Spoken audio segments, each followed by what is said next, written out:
If you're 55 and above and own a house in California, you need to know this. Proposition 19 offers you the ability to transfer your property tax base anywhere in the state, potentially saving you tens of thousands in taxes if you decide to move. But what does this mean for you? Now, to help us unpack the details, I'm thrilled to welcome Lizzie Dombroski, a business development specialist at Orange Coast Title Company of Northern California. Lizzie is an expert at real estate transactions, and she's here to explain how Proposition 19 can benefit you and your family.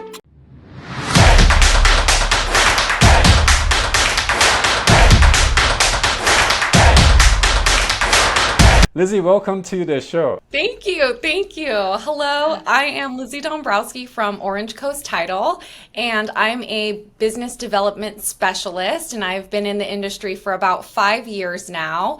And we talk a lot about Prop 19 and how it can help people, and then also some downsides as well. So today we're going to talk about some basics, who is eligible, we're going to go through some examples, and then we're going to talk a little bit about the documentation needed to finish the process. Hey, Lizzie, just curious, with you seeing so many transactions happening almost on a daily basis, how often do people use Proposition 19 since it was passed in 2020?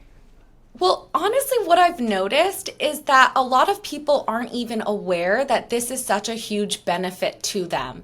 And when actually at a presentation I was doing the other day, one of the agents there looked at me and said, "Wait, I'm eligible." And we went through the savings that he could accomplish, and he filed the paperwork, and the IRS actually ended up back paying him, and he utilized Prop 19. So I think that sometimes it's about the awareness and that people should know that this really will benefit them. And I think on the other hand too, people don't really realize that how this may not benefit them, and how maybe they shouldn't use Prop 19, and how it affects those who are inheriting homes as well. So there are a lot of people involved, but really I think that more people should be aware of this and be utilizing this, because you can save a ton of money.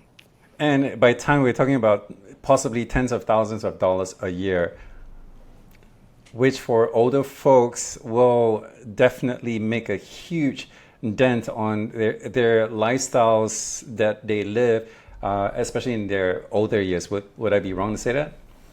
Well, so Prop 19 was actually designed to benefit the senior citizens, those with disabilities, and victims of natural disaster. And so those are the ones who are eligible.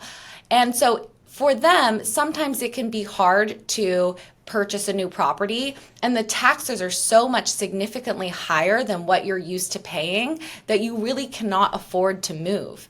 And so it was designed to help assist these people, and so that they can have the option to move closer to the family. They can have the option to upsize or downsize, or maybe they want to move into their dream vacation home for the last years of their life. And so it gives them these options.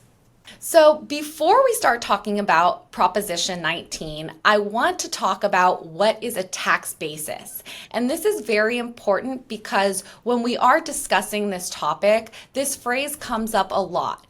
And the tax basis is the cost of the value or the asset that is used to determine the equity of the ownership for the purpose of tax assessment. So when we're talking about this in terms of real estate, we would normally refer to this as the assessed value of the property. But it's also important to note what the tax rate is. And the tax rate is the percentage of the tax basis that you will be paying. And for example, if you have a $1 million tax basis and your rate is 1.3%, you would be paying 1.3% of that $1 million. And so now I'm going to talk a little bit about Prop 19 basics. So what it is, who is eligible, and what you can do with Proposition 19. So originally, Proposition 19 builds off of Proposition 13, which limits the property tax to 1% of the home's value based on the year of purchase. This Prop 13 actually also restricts the amount of taxable value to increase more than 2% a year. So Prop 13 is there to protect people so that the taxes cannot be raised higher and higher and that they won't be able to afford this. And the people who are eligible for Proposition 19 are those who are older than 55, victims of natural disaster, and those with disabilities. And so they are able to take the tax basis that they have been currently paying and actually transfer that over to a new property. And this is huge because the proposition has actually been recently updated where, for example, maybe they purchased the home for $200,000 20 years ago or even more, and they can sell the home today for $2 million. But maybe they want to buy the dream home that's $3 million. So they will be able to take that tax basis, use it for the first $2 million of that new property, and then the $1 million delta change, that will be the only portion that's reassessed. If they purchase a home for $2 million, then they have no extra costs because they can actually just only use that tax basis if the property is the same as the property that they sold. Just for context, Proposition 13 was passed in 1978. So it was quite a while back, and Proposition 19 was only passed in 2020. So that's a 42-year gap in between. Yes. And yes. I guess they were basically looking out for the older folks in California, and so Proposition 19 is especially it's going to affect most people who are above 55.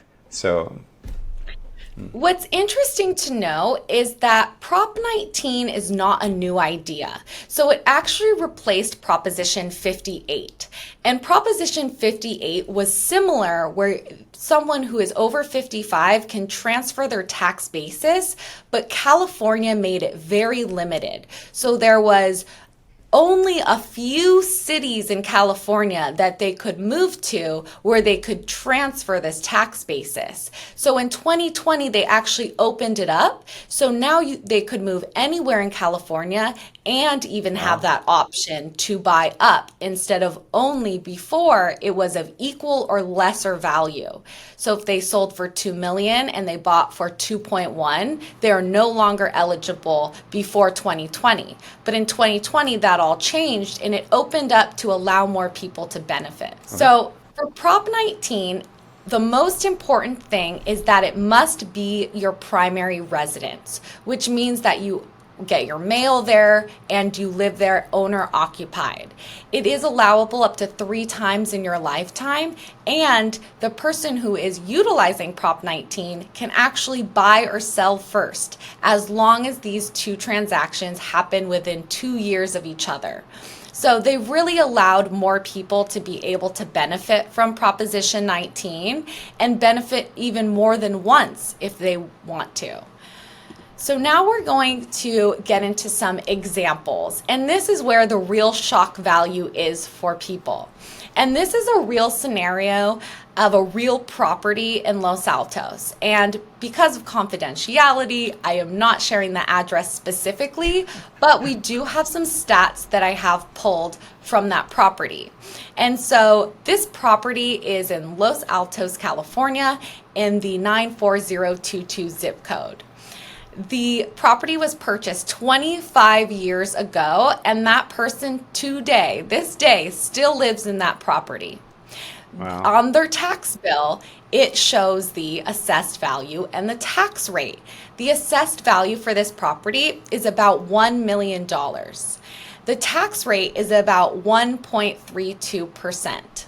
When I looked into the property, I realized that they had purchased this property for a lot less than $1 million, but of course that improvement value is being added into their assessed value. When I reviewed the comparables, homes that are similar to this property are selling for $4.4 million was the lowest that I found, but even went up to $7 million. So if we're using a worst case scenario and saying that this person ends up selling for $4.4 million, they now have the opportunity to move to another home that is equal price, less than, or more than. If they move into a home that is $4.4 million, they will continue to pay the $13,000 that they have been paying for the last 25 years. And so they're saving annually almost $45,000. If this homeowner were to keep their previous house, maybe as a second home, a rental, a vacation home, and purchase a new property of this value, 4.4, the property taxes would be $58,000 a year. And so you can see how there's so many significant savings, and it also gives the homeowner a lot more options. Wow, that's a huge amount. That's like almost like you're going to pay 4 times less, or if you're going to pay the new tax rate, you're going to pay 4 times more. Yes. So we have another scenario here, which they even purchased longer ago, and that is reflected in the tax rate. So in the same zip code, we have a property that was purchased 36 years ago and has an assessed value of about 1.1 million. And so the comparable showed me that this home would sell for about $3.9, $4.5 million. So if they were going to sell and then move into a new property of equal price, they will be saving almost $36,000 a year on property taxes. And the whole point of Proposition 19 is to mitigate these increasing costs for seniors who want to move, who don't want to live where they're currently living. Maybe they want to move closer to their children, their grandchildren, their family. Maybe they want to move out of state because that's where their children went. They cannot use Prop 19 if they move out of state because it's only in California, but it is everywhere in California. So they do have a lot of options there. Cool. Something else that I think is important to talk about is the changes and effects that it has for people that are inheriting a home. And so this sometimes I think is a forgotten topic because we don't realize the consequences of this until it happens.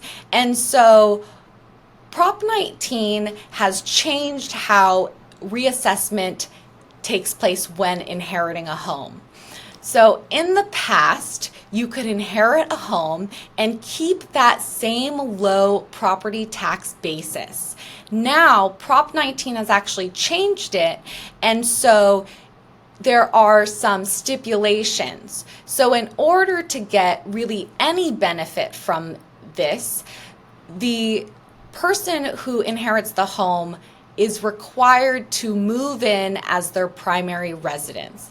But we know that oftentimes people have families. They don't live nearby. So are they going to uproot their family and move into their late mother or father's home? Possibly. But if they don't, that home is going to be reassessed and they might be paying that $58,000 a year in property taxes, which they might not then be able to afford, then resulting in them having to sell the property. If they do move in full-time, owner-occupied primary residence, but the home has a market value of $1 million more than the taxable value, then there is still an upward adjustment in assessment. So they're still having to pay more. And so, for example, let's take a property, let's go back to our Los Altos property, that's $4.4 million. That property value, the taxable value is only about $1.1 million. And so it has a market value that is about $3.3 million over that taxable value. And so that is the amount that will have the adjustment and be reassessed. So at the end of the day, the people inheriting these homes are no longer getting this tax benefit. And so it really is benefiting those who are seniors, who are alive, who can use it, and not helping those necessarily who are inheriting. Is there a way that if I'm going to inherit a property, can I plan to circumvent this problem here? If I were to put it in a trust, does it work that way, to mitigate the situation? So there are actually many different ways that you can plan for this to happen and try to mitigate some of these costs and be able to keep the property. My best suggestion is every single scenario is a case-by-case basis. How many properties do they own in total? How many children do they have? Which properties do they want to pass on? And so the best thing that you can do in that situation is talk to your CPA or your estate planning attorney to get that advice, because every single situation is different and there are different options, but they do go specifically with a situation. And so there isn't a coverall band-aid to kind of avoid this. Right. So there are ways, I guess, we just need to talk to a CPA and maybe be a little bit more prudent, or, just be a little bit more aware that we can do something. There is something we can do about it before the passing of someone, I guess. Yes, and if you are thinking about this with your family and it is even before somebody passes away, there are a lot more options then to potentially sell the home to the heir at a lower price, to maybe sell it at that tax basis so there aren't repercussions. But that is all, a lot of planning that takes a lot of legal advice. And so it's possible, but definitely start earlier rather than later, because once this, someone passes away, then this immediately goes into effect that you now are responsible for this property tax. So now we will talk a little bit about what documents will you need. And I want to mention that this information is from the county assessor's website, and it is in Santa Clara County, so it might be different to what your county requires. And so the best thing is just to go on the website and check. It's a very simple process. Really, you need proof of the home that you sold, and you need proof of the home that you purchased. And these are 3 documents that will generally show that, and these are some basic things that you will probably need. But it is county by county. So in regards to what you will need for escrow is you will need a P-Corps, and essentially that is a preliminary change of ownership form. And then, and that's pretty much it. So in your escrow process, it goes just the same as you normally would. We usually ask for the P-Corps anyways, and so it won't hold up your escrow. It's a very easy process, and essentially at the end of the day, it's just some paperwork that's filed with the county. And even though they do take a while, it is more of a waiting process than a filing process, because it's pretty simple, and most people I've seen that do this on their own. Just curious, I know you want to involve in the policy making process for Prop 19 at first, but what were the initial intents of the people who came up with Proposition 19? And do you see anything that's in the near future that may be an addendum to this or further changes on this coming up soon? Yes. So Proposition 19 was originally designed to help senior citizens be able to relocate in California. It came, of course, with all of these other consequences as well, but it was designed to promote homeownership for those who already have a home and maybe want to move, want to relocate, whatever it may be. And so with people inheriting many properties, they weren't getting the taxes on that because all of those assessed values were staying the same. And so the people inheriting the property would have these lifelong assessed values that they would then pass on to their children and then pass on to their children. So these properties, a whole array of properties became where people were just paying, pretty low taxes on it. So that was basically Proposition 13, right?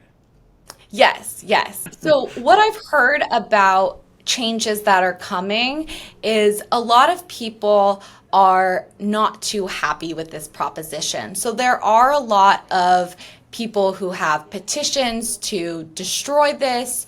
So we can go back to Prop 58, but none of them really we've seen have a huge impact yet. But the future will only tell us how this will change. And what are the reasons for why people are not wanting to get rid of Proposition 19? So the number one criticism of Proposition 19 is that it discourages those who inherit properties to be able to keep them.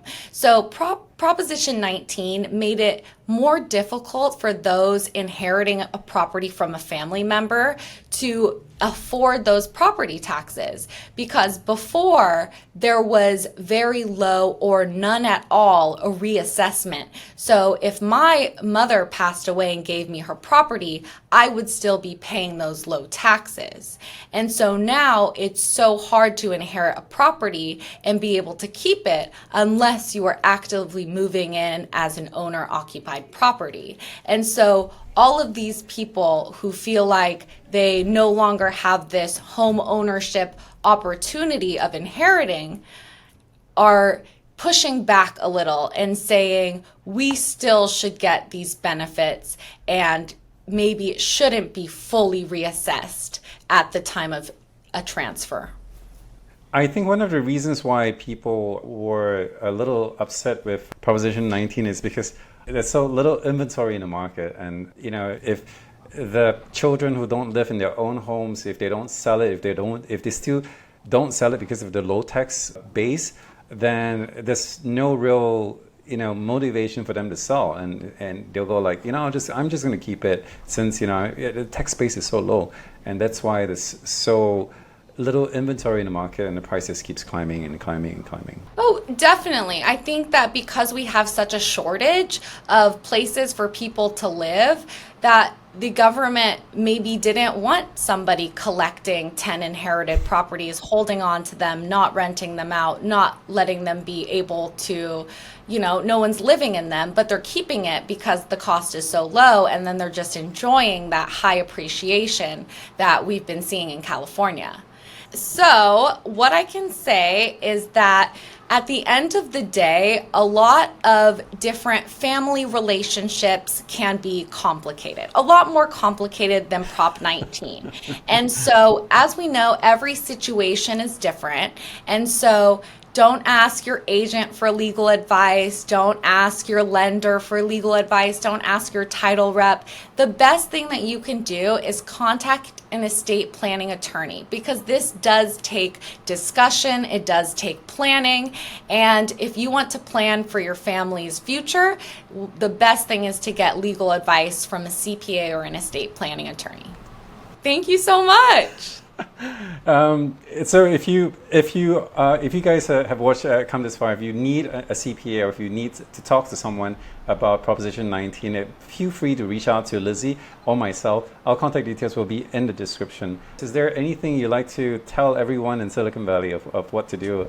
What the market situation right now is? Well, the market's always changing, and as we know, that real estate is a seasonal business, and so I always hear, is it a good time to buy? Is it a good time to sell? The best time to buy and sell was probably 10 years ago. So if you're doing it now, you're right on time. So all I have to say is keep smiling and keep going, because we got a great market here. It's just how you look at it.